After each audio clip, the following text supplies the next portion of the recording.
I've got kids, and that means it's always about them.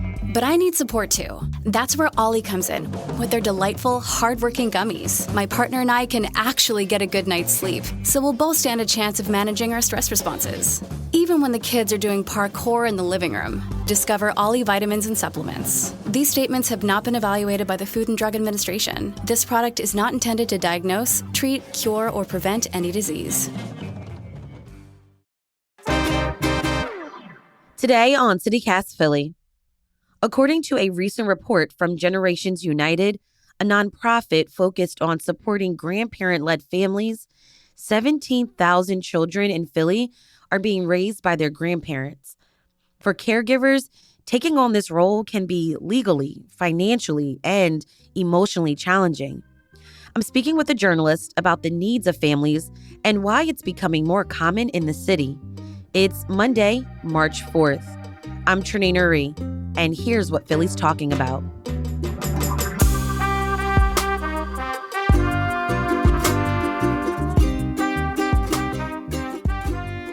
Vicky Diaz Camacho, a multi-platform producer at WHYY News. Welcome to CityCast Philly. Hey, so glad to be here. Yes.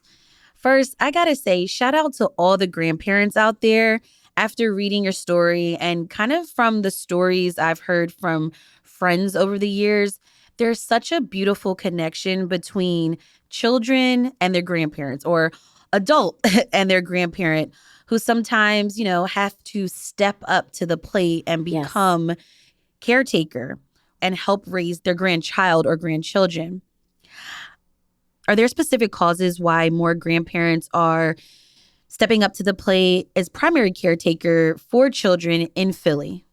In Philly, it appears that the main reason and the main driver for why grandparents are becoming caregivers more and more often are substance abuse issues. And so a lot of the advocates are asking for more and more help for substance abuse issues. Do you have a personal connection to this topic? Were you raised by grandparents? By both grandparents, yes. My mom had an untreated mental illness as well as substance abuse problems. Growing up, she was in and out of rehab. And at some point, she signed over guardianship to my grandparents. I believe I was around 3 when she gave my sister and I to my grandparents.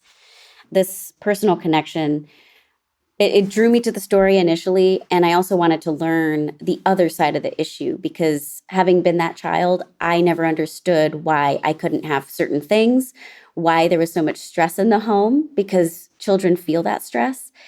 And then when I hear from these grandparents, I think that veil is lifted and you see the actual problem and you see the actual difficulty it is to raise children. Vicky, thank you for sharing your story and your connection to this particular issue. And you also met with and spoke with some families who are in this position. Tell me their names and what their circumstances are. So I spoke with Sheila Johnson of Manayunk, who raised 3 of her daughter's children since they were infants. And so she put her own life on the back burner, is what she shares with me. She had anticipated going back to school, but she had to put that on pause. I also spoke with Relina Bonilla, who is a former Head Start educator, and she is raising her son's children, and she's raising 4, all of whom are under the age of 12. 2 of the children, I believe, were taken into the foster care system, and then she was able to fight for custody and get them back. I mean, she told me if there was another child who was born, she would take them in again. So these grandparents that you spoke with really had to shift their lives and spring into action to take care of their grandchildren. Absolutely. Yes.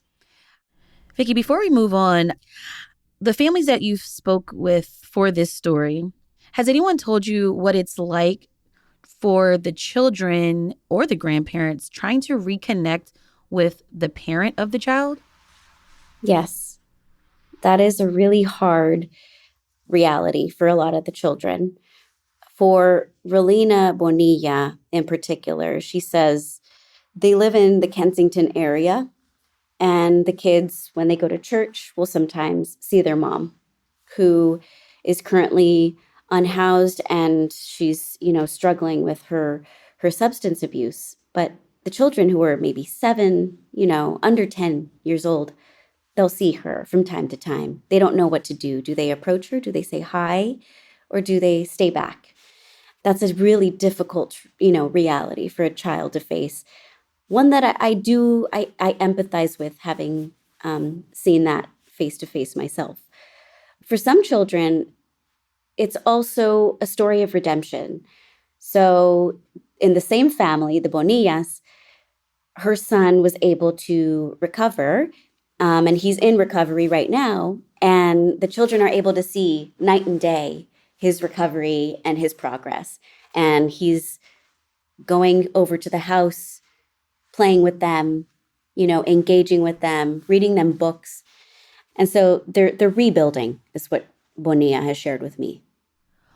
After the break, more on the challenges grandparents face, and we'll talk about some resources that may be available. This is CityCast Philly.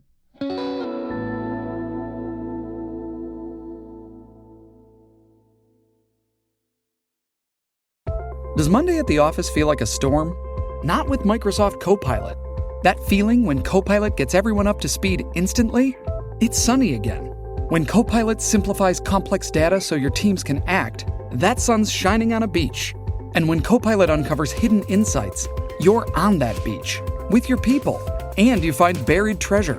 That's Microsoft Copilot. Learn more at Microsoft.com/AI for all. Shipping can make or break a sale, so optimize how you ship your orders with ShipStation. They make it easy to automate and manage orders no matter how big your business grows. And they might even be able to help reduce shipping and warehouse costs. So optimize and keep up your momentum for growth with ShipStation. Sign up for your free 60-day trial now at ShipStation.com and use the code POD. That's ShipStation.com with the code POD. Now, I want to switch back and talk about what it's like for grandparents in situations like this. Can you tell me a little bit of some of the legal challenges they could face when taking care of their grandchildren? The legalities of trying to go to court were, I think, among the top issues both grandparents shared with me. It was difficult. It was a maze for them to know what paperwork to file, when to go, and also think of the realities of having to manage daycare, school, a Work. job. Right. Yeah. And then having to go to court. I mean, this takes time. So that's a really practical concern for many of these families, but also not being given the resources when they have to file in the first place. I mean, they are just thrown into this almost immediately. Oftentimes, they'll get a call from Child Protective Services saying, hey, you have to get the child now. Then what happens? Are there groups that families can connect with to kind of help them with some of those legal questions and challenges? There are national and local programs available for grandparents who are the lead caregivers. And so some of those are the Grand Family Resource Center at Connectedly.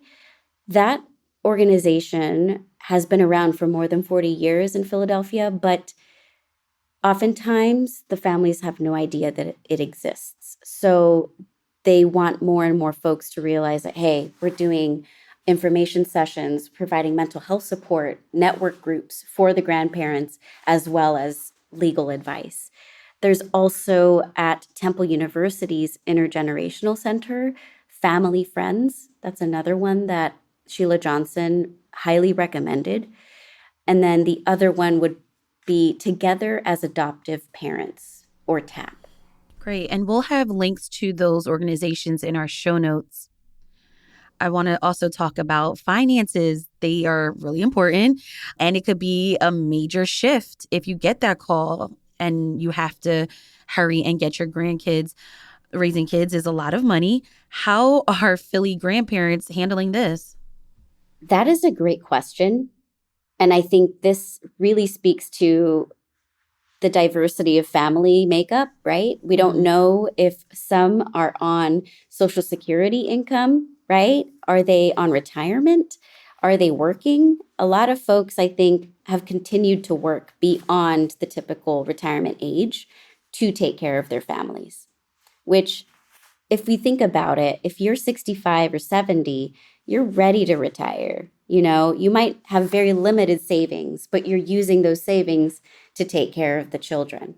So that puts them in quite the predicament. But I think that there are some resources available, one of which would be a recently amended program through what's typically known as foster care, but it's kinship care through the government. The amendment to the kinship care program allows families to get funding as they would if they were a foster care parent. And then, Vicki, there's this emotional element that we spoke about earlier. What resources are available for families in Philly to cope with all of this?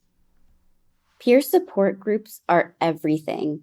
And each time that I spoke with either one of the grandparents and the grandmothers who were just sharing and pouring their heart out, they just said, I just want to have friends who know what I'm going through. I want to be able to talk to them and share my struggles, share my wins, share what I learned for other grandparents who had no idea what I was going through.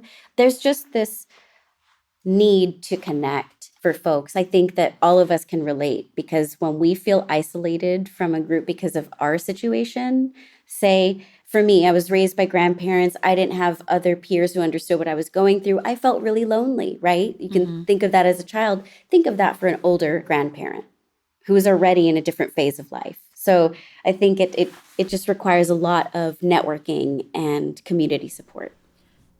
Vicki, because you have this personal connection to this particular story, what advice, after meeting other families that had similar stories and similar experiences that you've gone through, what type of advice would you give to families listening to this episode today?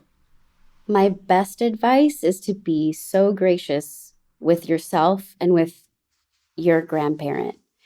I think oftentimes the frustration of living in a different kind of household can stir up some bad feelings for the child. They might be facing bullying at school and not know the words to say, hey, I need help. The grandparent might be struggling with energy levels or might be feeling very sad about their child. There's just a lot of internal battles that we often don't verbalize, that we just need to be kind to one another and be gracious. All right. That's Vicki Diaz Camacho, multi-platform producer at WHYY News. Vicki, thank you so much for sharing your personal connection to this story and for explaining all of the resources to me on CityCast Philly. Absolutely. Thank you so much for having me here. To read Vicki's full story and for the list of resources mentioned in this episode, check out our show notes.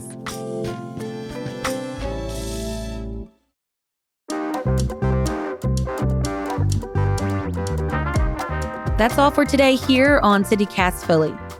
Let us know what you think of this episode. Share this with a friend. Rate the show, leave us a review, and hit that subscribe button. Be sure to sign up for our morning newsletter, Hey Philly, to learn more about what else Philly's talking about. We'll be back tomorrow morning with more news from around the city. Bye.